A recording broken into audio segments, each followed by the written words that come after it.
Good morning students.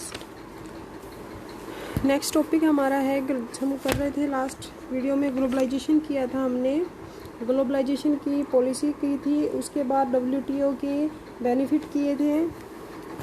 अब हम करेंगे डंपिंग।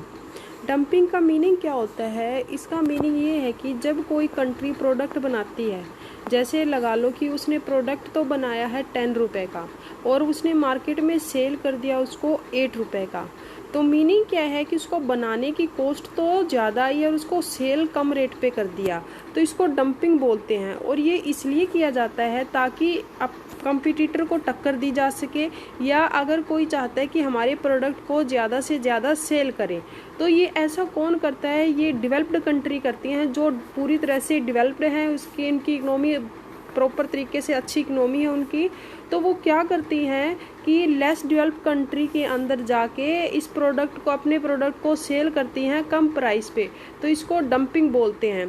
तो इससे क्या लॉस होता है, इससे क्या नुकसान होगा कि जो डोमेस्टिक मार्केट है या डोमेस्टिक इंडस्ट्री है उसको नुकसान होता है, क्योंकि लोग क्या है फिर उस प्रोडक्ट को ज़्यादा प्रेफर करेंगे जो उनको सस्ता मिल रहा है, और जो लेस डेवलप्ड कंट्री है वो ऐसा नहीं कर सकती क्योंकि उनके पास इतना पैसा नहीं होता है, इतनी कैपिटल नहीं होती है।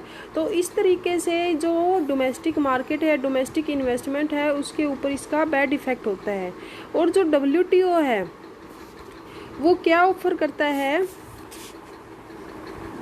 डब्ल्यूटीओ सब चीज़ों को एक तरीके से यूनिफॉर्मली, मतलब क्या है कि सारी चीज़ें एक समान हो, उस तरीके से उनको नहीं देख रहा है।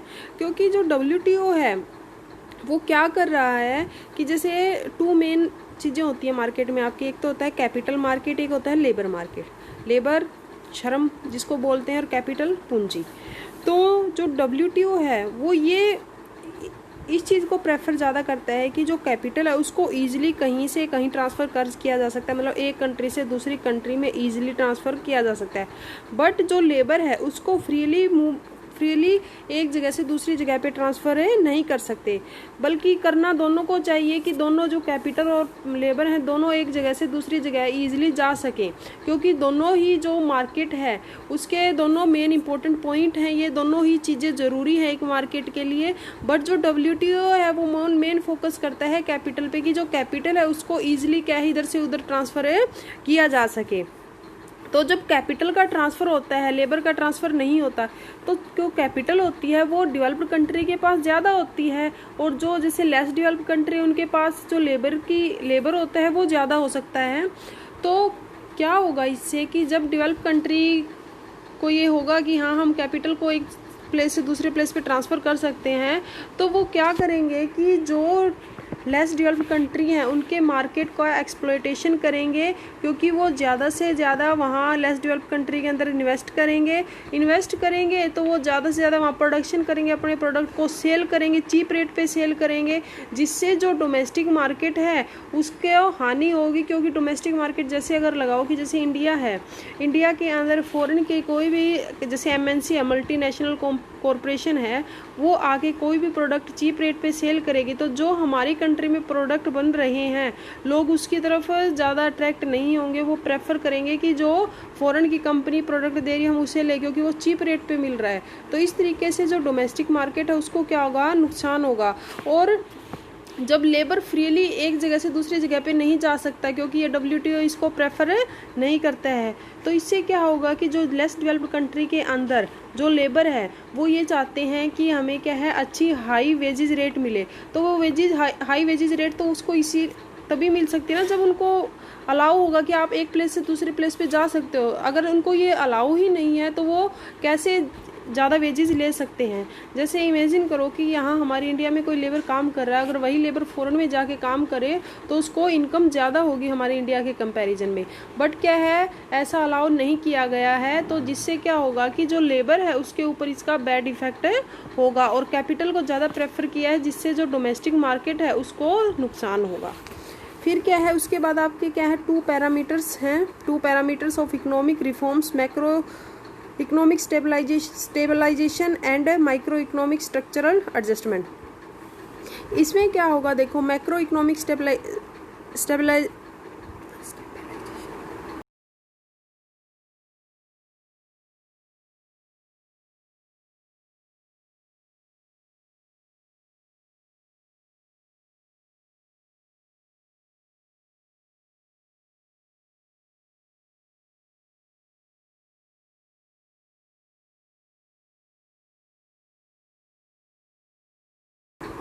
मैक्रो इकोनॉमिक स्टेबलाइजेशन, इसके अंदर क्या होगा आपका कि इसके अंदर उन चीज़ों को देखा जाएगा या उन प्रॉब्लम का सलूशन किया जाएगा, मेजर किया जाएगा, उन उपायों को प्रोवाइड करवाया जाएगा जो पूरी की पूरी इकनॉमी के ऊपर इफ़ेक्ट डालते हैं, जो हर सेक्टर के अंदर आपके एप्लीकेबल होते हैं। इसके अंदर कौन कौन से हैं, जैसे देखो मॉनेटरी पॉलिसी आपकी, जैसे मैंने बताया था गवर्नमेंट की मनी से रिलेटेड होता है। जैसे हमने CRR और वो सारे SLR किए थे, सारे के सारे वो मॉनेटरी पॉलिसी के अंदर आते हैं आपके। फिजिकल पॉलिसी जो गवर्नमेंट की जितने खर्चे करती है और जितनी उसके पास इनकम आती है गवर्नमेंट के रिवेन्यू और एक्सपेंडिचर से रिलेटेड होते हैं। एक्सचेंज रेट पॉलिसी जो हमने फॉरेन एक्सचेंज में किया था कि फॉरेन एक्सचेंज क्या होता है कि एक करेंसी को दूसरी करेंसी में कन्वर्ट किया जाता है, तो इसके अंदर इन 3 चीज़ों को देखा जाएगा। और इसमें जो गवर्नमेंट का मेन जो टारगेट होता है वो ये होगा कि जो कंट्री का बैलेंस ऑफ पेमेंट है उसको ठीक किया जाए। बैलेंस ऑफ पेमेंट का मतलब क्या है कि जब हमारी कंट्री के ये डेफिशिएट कब होगा, देखो पहले तो ये पता होना चाहिए आपको कि जब हमारी कंट्री से पैसा ज़्यादा तो बाहर चला जाता है और हमारी कंट्री में पैसा क्या आता है, कम आता है।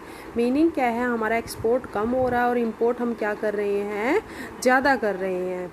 तो मैक्रो इकोनॉमिक्स के अंदर क्या है, गवर्नमेंट ये इसके ऊपर फोकस करेगी कि इसको कैसे ठीक कर सकते हैं, इसको ठीक करने के लिए क्या क्या जो एक्शन है वो हम ले सकते हैं। और एक ये देखेगी कि जो लोन ले रखा है बाहर से, फॉरेन से या किसी और कहीं भी कंट्री से, तो उसको कैसे रिपे करना है। सेकंड आपका है माइक्रो इकोनॉमिक स्ट्रक्चरल एडजस्टमेंट। इसमें क्या होगा, इसमें कुछ सिलेक्टेड सेक्टर होते हैं, जैसे मैक्रो के अंदर पूरी की पूरी इकोनॉमी, माइक्रो के अंदर क्या होगा कि कुछ सिलेक्टेड सेक्टर होते हैं, उनके ऊपर फोकस किया जाता है और उन सेक्टर के अंदर जो जो प्रॉब्लम आती है उन प्रॉब्लम के उपायों, मेजर्स को यहाँ पे डिफाइन किया जाएगा। जैसे फर्स्ट है इंडस्ट्री पॉलिसी, सेकंड है ट्रेड पॉलिसी। इंडस्ट्री पॉलिसी आपकी जैसे हमने 1991 की थी, जैसे LPG आई थी आपकी, या उससे पहले जो हमारी इंडस्ट्री पॉलिसी कैसी थी, इंडस्ट्री की कैसी कंडीशन थी, वो सब कुछ। ट्रेड पॉलिसी की बिजनेस की पॉलिसी क्या है, अगर हम एक्सपोर्ट या इम्पोर्ट करते कितना टैक्स देना पड़ता है, या हमारा जो कंट्री के अंदर ट्रेड हो रहा है वो कैसा है।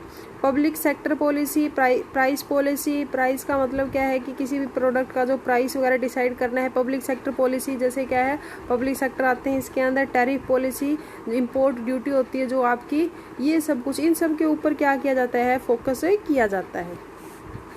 और इनके अंदर किसी भी टाइप की जैसे कोई प्रॉब्लम आए तो उसका सॉल्यूशन फाइंड आउट करना, वो इसके अंदर किया जाता है आपका।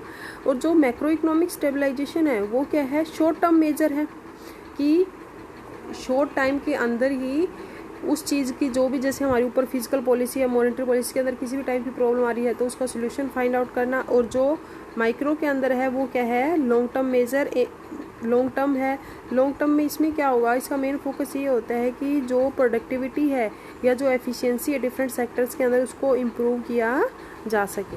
फिर आपका क्या है, first generation reforms and second generation reforms. Reforms का मीनिंग मैंने आपको बताया था कि जिसका मीनिंग होता है चेंज।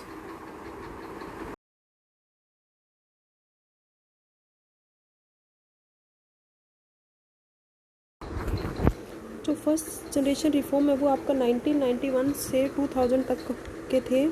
कि इसके अंदर क्या था कि इसमें किसी भी टाइप के जो लेजिस्लेटिव एक्शन है, कि मतलब जो विधान संबंधी एक्शन है वो नहीं चाहिए थे। इसके लिए इसके अंदर जो भी चेंजेस थे वो कौन कर रहा था या किसके थ्रू किए जा रहे थे, वो जो administrative machinery of the government, मतलब क्या है कि जो गवर्नमेंट के पर्सन है मेनली वो ही अगर किसी टाइप का चेंज करना था इकोनॉमी के अंदर तो वो करते थे ये। और जो सेकंड जनरेशन रिफॉर्म था इसमें क्या है, जो लेजिस्लेटिव एक्शन मतलब जो विधान संबंधी एक्शन है वो ज़रूरी थे। इसके अंदर क्या है, ये बोल भी रखा है इसने, these reforms can not be carried out through the existing administrative and executive setup of the government. की जो पहले से ही सेट किया गया था गवर्नमेंट का जो भी सिस्टम था वो इसके अंदर डिसीजन नहीं ले सकते थे, या कोई भी चेंज करना था इसके अंदर वो ये नहीं कर सकते थे। बट जो फर्स्ट जनरेशन में थे कि जो पहले से ही जो गवर्नमेंट के अंदर एम्प्लॉयज़, गवर्नमेंट के जो भी एग्जीक्यूटिव हैं वो कोई भी चेंज करना चाहते इकोनॉमी के अंदर तो वो कर सकते थे, बट सेकंड के अंदर ऐसा नहीं था। तो इसलिए क्या है, जो सेकंड जनरेशन था वो क्या हो गया था, डिले, उसमें देरी हुई थी, क्योंकि इसके अंदर जो डिसीजन वगैरह लेने थे वो जैसे मैंने बताया कि जो एग्जिस्टिंग गवर्नमेंट के एडमिनिस्ट्रेटिव थे वो नहीं ले सकते थे। Thank you students.